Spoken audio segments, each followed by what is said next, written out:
President Ramchandra Paudel has been administered the oath of office and secrecy today. Politics apart, it was another exciting day for Nepali cricket fans as Nepal registered a record win over Papua New Guinea in the ICC World League 2 match. Having ensured the ODI status yesterday, Team Nepal are now just one win away from ensuring a direct spot in the World Cup Global Qualifiers. Good evening, I'm Sarah Sapsanama. Let's begin with the headlines of the hour.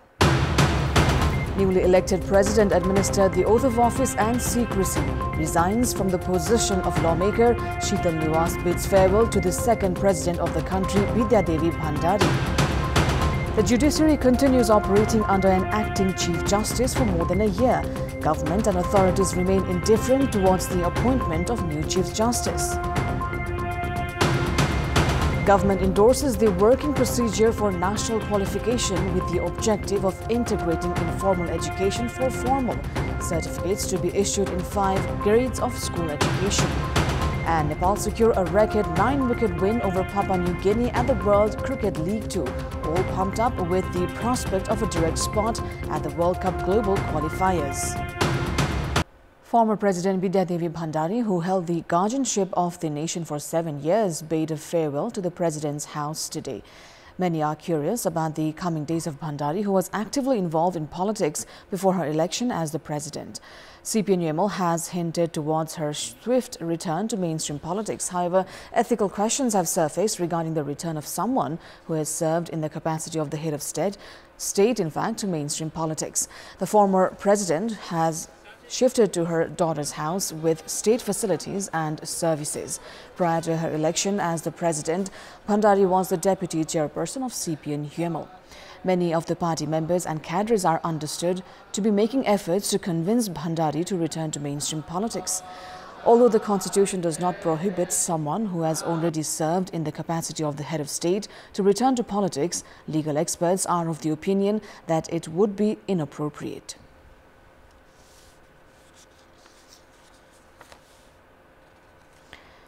Newly elected President Ramchandra Paudel's term as the third president of the Federal Democratic Republic of Nepal has officially begun. Paudel was administered his oath of office and secrecy today. Acting Chief Justice Hari Krishna Karki administered the oath of office and secrecy of newly appointed President Ramchandra Paudel amid a special program held at the Sheetal Niwas today in presence of former President Vidya Devi Bhandari, Vice President Nanda Bahadur Pun, Prime Minister Pushpa Kamal Dahal, senior leaders of political parties and high-ranking officials. The Nepal Army paid a 21-cannon salute to President Paudel during the ceremony. However, at a time when the previous 2 presidents are being criticized for being influenced by political parties, Paudel faces the challenge and responsibility of being fair and unbiased in ensuring national unity.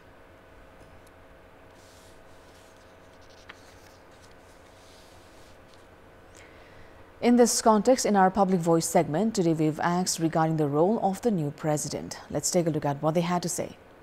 Public Voice. देशलाई अहित हुने कुनै पनि विधेयकहरु पारित हुनु भएन। विगतमा चाहिँ जाने मतलब असंवैधानिक कदमहरु जो भए त्यसो नहोस्। अहिलेको राष्ट्रपतिले हाम्रो देश र जनताको लागि राम्रो काम गर्दिनु पर्छ। जनताहरुलाई के कसो सेवा सुविधाहरु पुर्याउन सक्नुहुन्छ त्यसको लागि चाहिँ काम गर्दिनु हुन्छ। राष्ट्रपति भनेको एउटा स्वतन्त्र संस्था हो। राष्ट्रपतिले चाहिँ कुनै दलगत स्वार्थमा अथवा कुनै दलको नभइकन संविधान रक्षा गर्ने सबैले समान व्यवहार गर्नु पर्यो। राष्ट्रको जुन गरिमा र जुन ओज छ त्यसलाई कायम राख्नुपर्छ। राष्ट्रपति हेरेरै देश चाहिँ कस्तो छ भन्ने कुरा चाहिँ एउटा विश्वले पनि मेसेज पाओस्। विधि विधान अनुसार चाहिँ मान्यता क्रममा चल्नुपर्छ। हरेक क्रियाकलापलाई पार्टीको तगत भन्दा माथि उठेर चाहिँ उनले चाहिँ निर्णय गर्ने कुनै पूर्वाग्रह नराखिकन नेपालीको अभिभावक भएर काम गर्नुपर्छ। स्वतन्त्र निष्पक्ष सरल अझ सरल पनि हुनुपर्छ। विकास चाहिँ चाहियो। राष्ट्रपति जनता र संविधानप्रति प्रतिबद्ध वफादार हुनुपर्छ।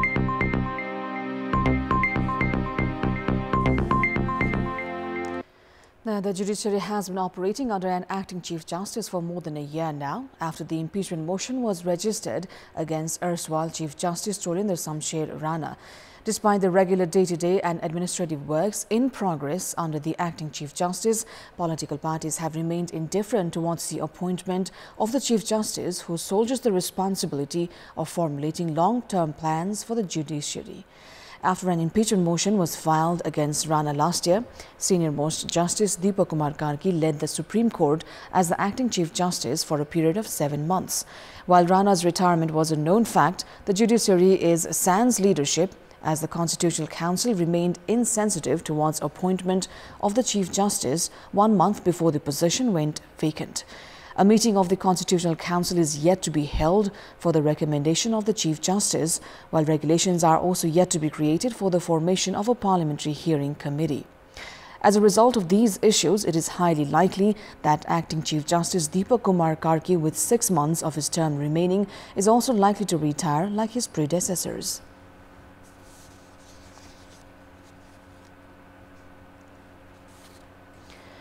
Member of the House of Representatives from Janata Samajwadi Party, Pramila Yadav, has withdrawn her candidacy for Vice President.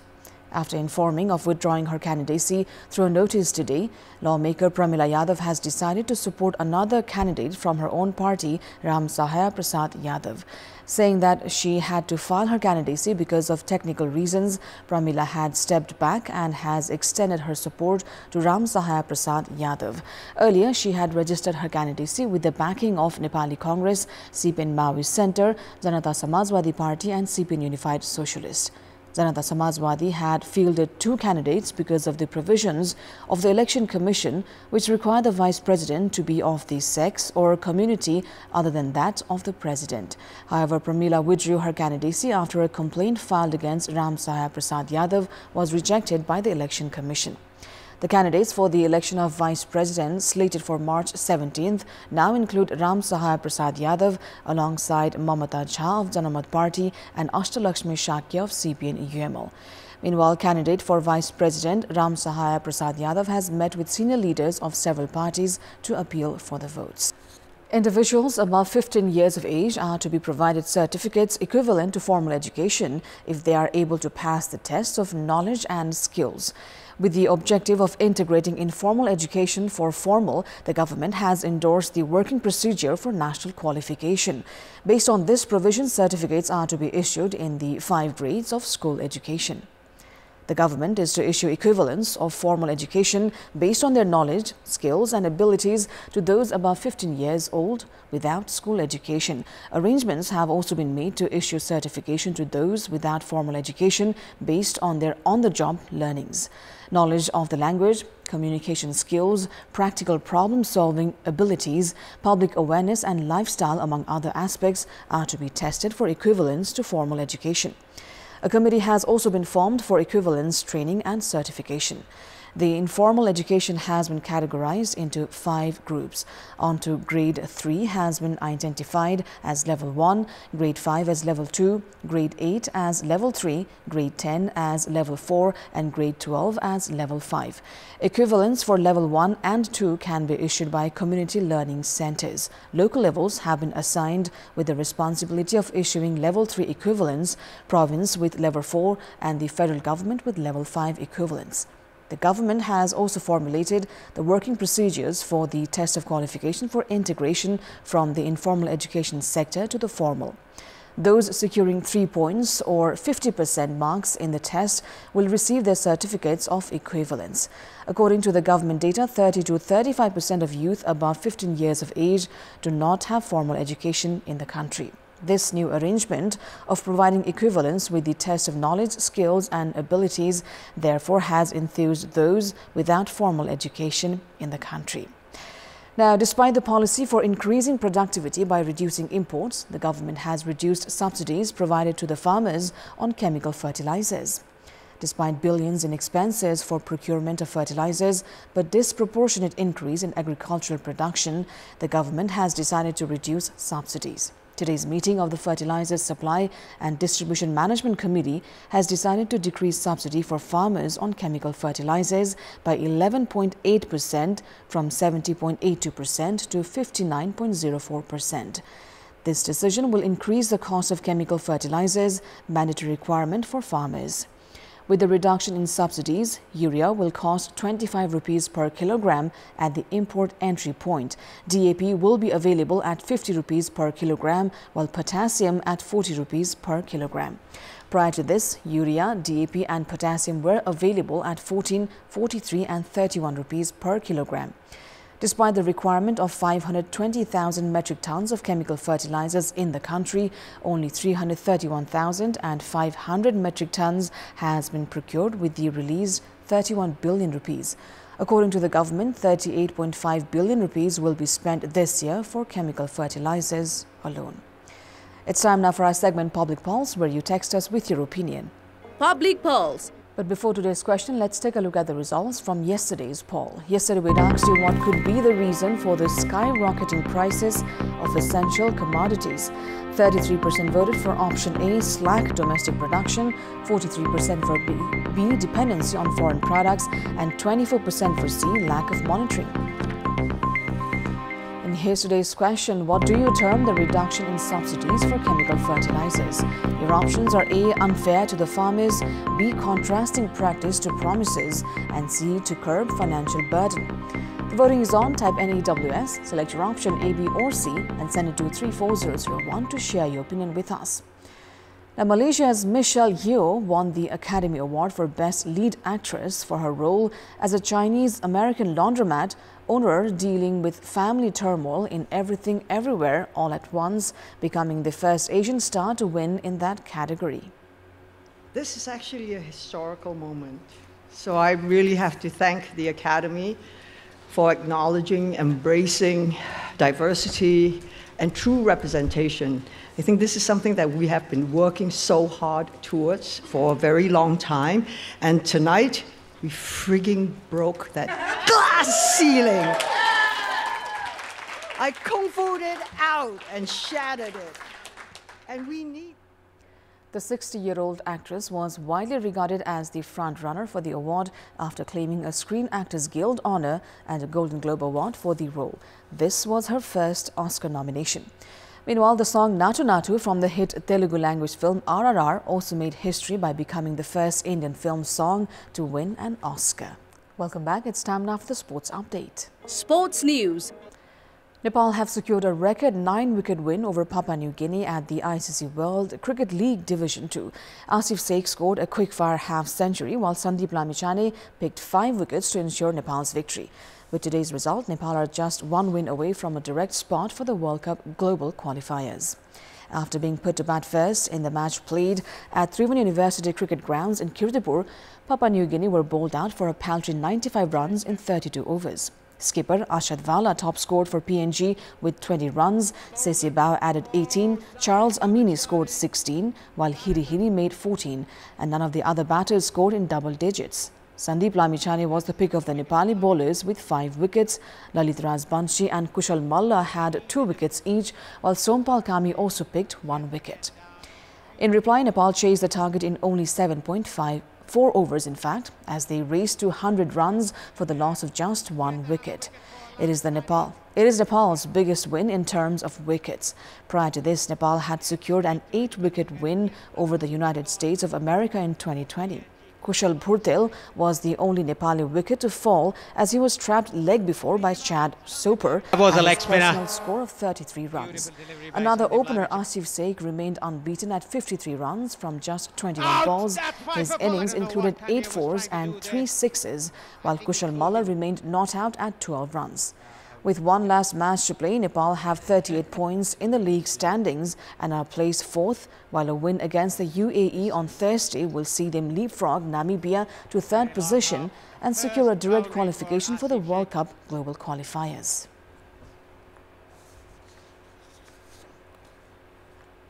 Giving his team a great start in the chase. Shame he has. Nicely pulled away, down to long leg.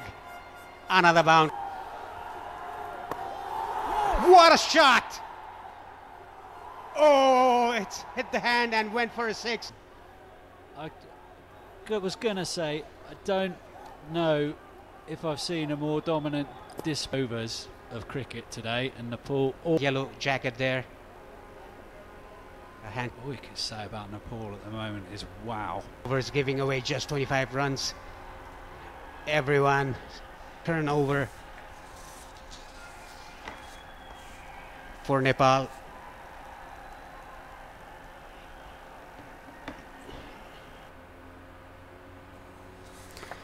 Kumaltar have secured their second win at the Matis Memorial A Division League as they registered a 2-1 win over Himalayan Sherpa club today. In the match played at Chassel Stadium, Himalayan Sherpa piled early pressure but failed to convert their chances. Kumaltar then converted from their first chance of the match in the 21st minute as Manish Thapa found the back of the net. Stephen Binong Samir then doubled Kumaltar's lead in the 64th minute. However, Sherpa reduced the deficit in the 80th minute as Bishwas Shrestha converted a beautiful free kick. Sherpa then failed to score again, which meant Kumaltar secured their second win and now have 6 points from 4 matches in the domestic top flight. In another match played earlier today, 3 Stars secured a 1-0 win over Sadobato Youth Club. Up next is the weather update.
That is all for the moment. Thank you for watching. Up next is news in Nepali.